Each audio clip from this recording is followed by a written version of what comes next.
നമസ്കാരം. ഇപ്പോൾ വന്നത് ചില സംശയങ്ങളുമായിട്ടാണ്.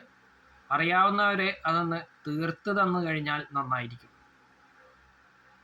കുറ്റകൃത്യം ചെയ്യുന്നവനേക്കാൾ ശിക്ഷയ്ക്ക് അർഹത കുറ്റകൃത്യത്തിന് പ്രേരിപ്പിക്കുന്നവർക്കാണ്. വൈകി കിട്ടുന്ന നീതി നിഷേധത്തിന് തുല്യമാണ്. ഇതൊന്നും പറഞ്ഞത് ഞാനല്ല, നമ്മുടെ നാട്ടിലെ നീതിന്യായ സംവിധാനങ്ങളൊക്കെ തന്നെയാണ്. അപ്പോൾ കുറ്റം ചെയ്തവരെ യഥാവിധി കൃത്യമായ രീതിയിൽ ശിക്ഷിക്കാതെ വീണ്ടും കുറ്റകൃത്യം ചെയ്യുന്നതിനെ പ്രോത്സാഹിപ്പിക്കുകയും അതുവഴി നീതി തേടി അലയുന്നവരുടെ നീതി വൈകിപ്പിച്ചുകൊണ്ട് നീതി നിഷേധിക്കുന്ന തരത്തിലുള്ള കാര്യങ്ങൾ ചെയ്യുന്ന നമ്മുടെ നാട്ടിലെ നീതിന്യായ സംവിധാനങ്ങളെയല്ലേ ആദ്യം ശിക്ഷിക്കേണ്ടത് എന്നൊരു സംശയമുണ്ട്.